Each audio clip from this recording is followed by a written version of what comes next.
application review, business review, investment, lifestyle, social politic.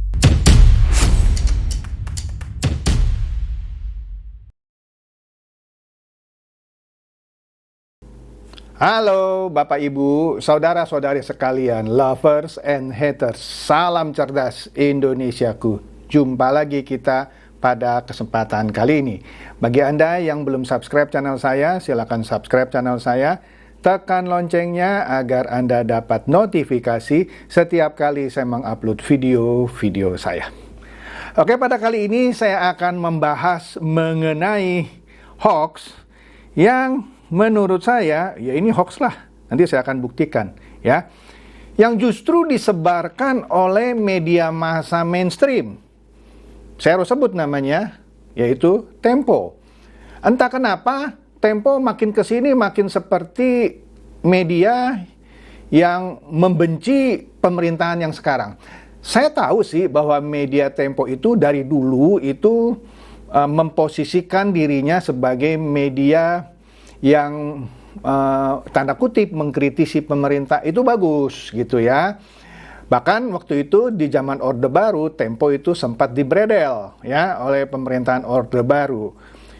Nah, tetapi di zaman pemerintahan yang sekarang ini, setelah zaman reformasi di mana kebebasan pers itu dijamin, ya oke-oke saja sih kalau kita punya media yang mengkritisi pemerintah. Sebab tanpa media yang mengkritisi pemerintah, nanti tidak ada tanda kutip penyeimbang, tidak ada yang memberikan masukan. Tetapi kalau media massa itu menyebarkan hoax atau berita bohong, wah, itu apa bedanya dengan buzzer-buzzer bayaran gitu ya? Iyalah, saya bukannya anti dengan media yang mengkritisi kebijakan pemerintah. Saya sudah tahu lah garisnya Tempo dari dulu memang begitu. Tetapi bukannya menyebarkan berita bohong seperti yang sekarang ini akan saya buktikan. Oke dah, langsung nih ya. Saya masuk. Apa sih yang saya maksud dengan Tempo ini menyebarkan berita bohong atau alias hoax? Nah, di sini kalau kita lihat berita Sabtu 20 Januari, Tempo menurunkan berita Jokowi minta politikus PDIP untuk dimediasi bertemu Megawati. Ini Tempo loh yang nulis ya. Saya masih bisa akses kok ini ya. Mudah-mudahan nggak di take down. Nah, di sini katanya Tempo ini menghubungi politikus PDIP yaitu Andreas Hugo Pariera ya. Yang mana katanya Andreas ini tidak membantah dan apa nih ya maksudnya, tidak membantah dan tidak membenarkan, atau karena disebutnya tidak membantah dan membenarkan.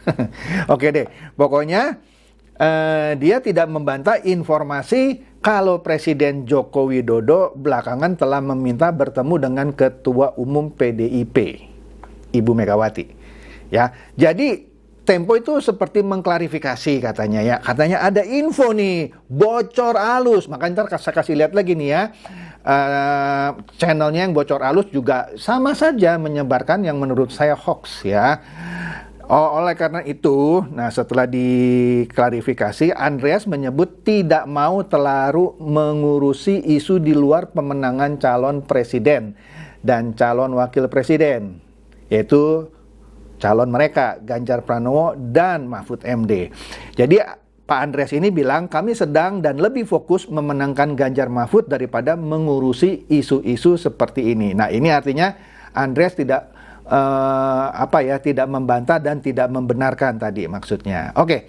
Nah, kemudian dikatakan, nah inilah yang Tempo suka bilang sumber Tempo, sumber internal Tempo, sehingga dibikin bocor halus ya.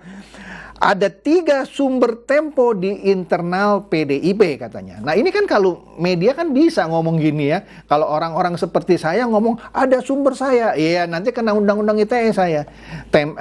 Media sementara ini tidak bisa.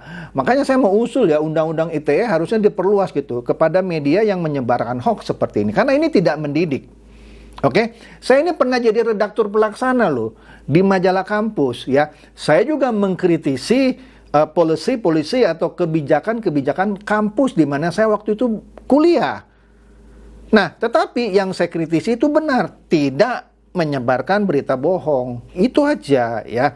Oke deh, di sini katanya ada 3 sumber Tempo di internal PDIP ya.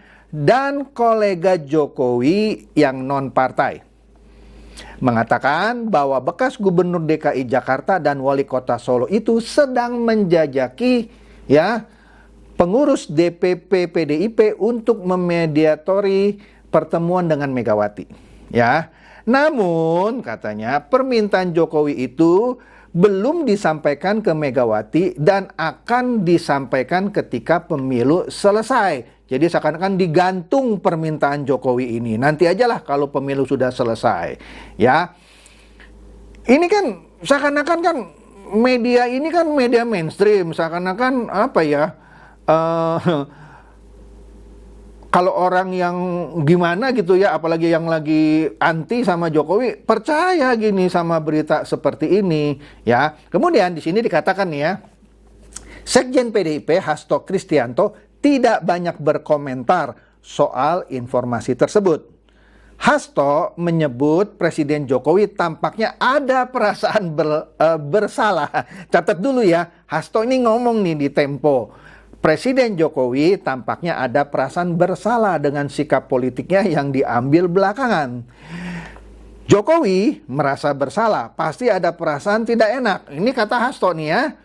Padahal ibu menerima tamu secara bebas, ya, setiap saat. Wah, jadi Hasto bilang seakan-akan Pak Jokowi ada perasaan tidak enak, ya. Ya, kita tahu lah ya hubungan Presiden Jokowi dengan PDIP ya menjadi tidak baik setelah Gibran menjadi calon wakil presidennya Pak Prabowo ya. Kemudian menantunya Pak Jokowi yaitu Bobi yang jadi wali kota Medan dipecat sebagai kader PDIP. Cuman saya bingungnya kenapa mereka nggak berani pecat Gibran dan Pak Jokowi ya. Oke deh, tapi itu nanti aja ya. Oke. Nah, dan demikian ya. Kemudian Pak Jokowi juga tidak menghadiri hari ulang tahun PDIP yang ke-51 pada 10 Januari yang lalu ya. Karena Pak Jokowi kan lagi berkunjung ke luar negeri. Ya kenapa? Ya oke lah ya. Nah, itu berita yang diturunkan oleh Tempo ya. Kemudian, nah itu pun dibuat konten di channel Bocor Alus ya. Channelnya Bocor Alus 1 hari kemudian ya. Di sini judulnya Jokowi merapat ke PDIP lagi. Lah ini kan tendensius gitu ya. Seakan-akan Jokowi merasa menyesal merapat ke PDIP lagi. Kalau Anda lihat di sini ya teksnya itu ya, informasi yang kami dapatkan di lapangan ini, jadi Jokowi mencoba merapat kembali ke PDIP. Astaga, ini hoaxnya benar-benar kejam gitu ya. Nah, oleh karena informasi seperti ini digoreng lah sama channel-channel YouTube seperti Hersubeno Point ya. Di sini apa judulnya beritanya? Panik tingkat dewa. Seakan-akan dinarasikan Jokowi itu panik tingkat dewa sehingga minta dimediasi bertemu Megawati. Kalau saya lihat juga, cuman sepertinya sudah dihapus oleh Denny Siregar karena dia tahu ini adalah hoax. Denny membuat narasi, saya lupa ya, tapi intinya kira-kira menyindir Pak Jokowi. Seperti apa ya? Saya lupa gitu, karena saya cari lagi sudah nggak ketemu. Gamang nih ya, merasa nggak secure nih ya, sehingga minta ketemu lagi nih ya. Kira-kira seperti itulah. Sekali lagi saya lupa kalimat yang eksplisitnya, oke? Nah, jadi gara-gara Tempo bikin hal seperti ini, saya lihat juga adalah beberapa media yang mungkin menganggap Tempo ini canggih gitu ya, punya sumber informal yang di dalam PDIP gitu ya. Adalah 1-2 media, cuman saya lupa medianya apa, juga memberitakan hal yang serupa. Tapi memang yang paling intensif itu Tempo. Diulas lagi di Bocor Alus. Ya, ini kejam loh ya. Itu sayang aja yang namanya media massa tidak bisa dijerat undang-undang ITE. ya. Makanya saya bilang tadi, saya lagi ada berpikiran mengusulkan agar undang-undang ITE itu diperluas juga untuk menjerat media massa yang menyebarkan hoax. Kalau enggak ini bisa rusak ini, ya. Nah, akhirnya Senin kemarin Istana menepis isu Jokowi minta bertemu Megawati. Wah, ini resmi loh ya. Resmi. Jadi Istana sudah bilang itu tidak benar, isu itu tidak benar. Ini berita kemarin, ya. Nah, jadi isu mengenai Presiden Jokowi mau bertemu dengan Ketua Umum PDIP Ibu Megawati Soekarno Putri dibantah oleh Istana, ya. Jadi katanya terkait narasi yang dikembangkan seolah-olah ada permintaan dari Bapak Presiden untuk bertemu apalagi dihubungkan dengan pemilu 2024 itu sama sekali tidak benar, ya, kata Koordinator Staf Khusus Presiden Ari Dwi Payana Senin kemarin. Ari merasa heran ada narasi pertemuan Jokowi dan Megawati yang dikembangkan oleh sebuah media. Ya, sudah saya sebut tadi ya. Ari sekali lagi menegaskan permintaan diadakan pertemuan itu tidak pernah terjadi, ya. Anda mau percaya siapa? Percaya Tempo atau percaya staf khusus presiden, ya? Dia bilang juga di sini Pak Ari, aneh juga narasi yang dikembangkan ya, seolah-olah mendapat informasi dari internal PDIP dan dipersepsikan sebagai sebuah fakta, ya. Bocor halus gitu ya. Terus Anda masih percaya sama bocor halus. Bocor hoax itu namanya ya. Tapi sesungguhnya hal itu tak pernah terjadi. Tak ada permintaan untuk bertemu. Bahkan sudah dikonfirmasi oleh Sekjen PDIP sendiri. Nanti saya kasih lihat sebentar lagi ya. Konfirmasi dari Hasto bahwa permintaan itu nggak ada. Nah, jadi jelas dong ya. Tempo menyebarkan hoax. Oke ya. Di sini dikatakan di Detik News juga bahwa Sekjen PDIP Hasto Kristianto juga angkat bicara mengenai kabar pertemuan permintaan Jokowi untuk bertemu dengan Megawati. Ia mengatakan pihaknya memang tadi sudah disebutkan juga selalu terbuka ya. Tapi terkait dengan itu apa ini katanya ya. Namun jika pertemuan Megawati digembar-gemborkan tentu ada maksud tertentu. Wah. Kira-kira gitu ya. Nah sebentar nih kita lihat sanggahan Hasto nih ya. Nah ini kita lihat di Kompas ya. Baru juga ini beritanya mengenai Pak Hasto, Sekjen PDIP yang membantah. Nah tadi kan dibilang kan dibantah. Nah ini dia buktinya ya di Kompas bahwa Hasto bantah Jokowi minta bertemu Mega ya. Tapi sayangnya di sini Hasto nih menurut saya memanfaatkan juga ya berita hoax ini. Malah dia menyarankan kalau mau bertemu ditemani Sri Mulyani hingga Ahok. Jika mau datanglah sudah bantah malah bilang sarankan ditemani Sri Mulyani sama Ahok. Buat apa?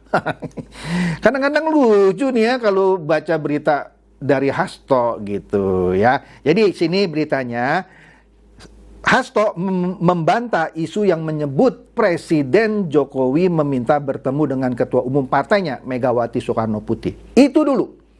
Jelas ini menyatakan berita Tempo itu hoax. Bocor halus itu nyebarkan hoax. Ia dapat informasi internal ya. Coba bocorkan.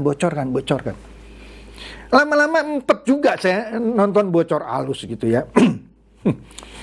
Makanya saya bilang, mau mengkritisi pemerintah boleh, tapi bukan menyebarkan hoax seperti ini, ya. Ya kita tahulah hubungan Pak Jokowi dengan PDIP belakangan ini merenggang kan setelah Gibran menjadi cawapresnya Pak Prabowo. Nah, jadi Hasto dengan tegas ya pada hari Minggu ya dia bilang nggak ada permintaan pertemuan itu, ya. Tapi dia bilang pintu rumah Megawati selalu terbuka. Ya. Kemudian, nah ini lucunya, ini lucu lah menurut saya. Ia menyarankan kepada Jokowi untuk ditemani Menteri Keuangan Sri Mulyani, Menteri Pekerjaan Umum dan Perumahan Rakyat Basuki Hadi Mulyono, dan Komisaris Pertamina Basuki Cahayapurnama jika ingin bertemu dengan Mega. Loh, udah dibilang nggak ada, kok sekarang disarankan untuk ditemani Ibu Sri Mulyani, Basuki Hadi Mulyono, dan Basuki Cahayapurnama. Buat apa? Buat apa? Maka kalau mau bertemu biar dikawal dan didampingi oleh Ibu Sri Mulyani, Pak Basuki, dan Pak Ahok. Buat apa? Toh, ya kan lucu lah, ini apa sih maksudnya hasto gitu ya. Tapi intinya oke deh. Intinya bahwa apa yang disebarkan oleh Tempo 2 atau 3 hari yang lalu itu adalah berita bohong alias hoax, ya. Tapi dikemas dalam kata-kata bocor halus dari orang internal. Ini kalau Tempo bukan media massa, itu akan diuber dia. Ya, seperti relawannya Ganjar yang baru-baru ini ditangkap oleh Bariskrim, ya. Siapa itu? Patil atau apa ya? Patil Huta Barat atau siapalah, lupa saya namanya, ya, yang sekarang lagi diperiksa, ditahan di Bareskrim, bisa kena 12 tahun. Lah, media massa juga harusnya sama. Jangan seenaknya, mengkritik boleh tapi jangan menyebarkan hoax, ya. Oke deh. Jadi itu saja, singkat, jelas, ya. Jadi di sini izinkan saya sekali lagi mengkritisi. Nah, kalau Tempo mau mengkritisi pemerintahan, saya juga boleh dong mengkritisi Tempo. Malah saya mengecam Tempo yang sudah terlalu kebablasan, ya, mengemas hoax dalam narasi bocor halus. Capek deh. Oke deh, itu aja dari saya. Semoga ini mencerdaskan dan mencerahkan Anda semua. Silakan share video saya ini. Semoga teman-teman, sahabat, atau kerabat Anda juga boleh tercerahkan dan lebih cerdas. Seperti biasa, terima kasih.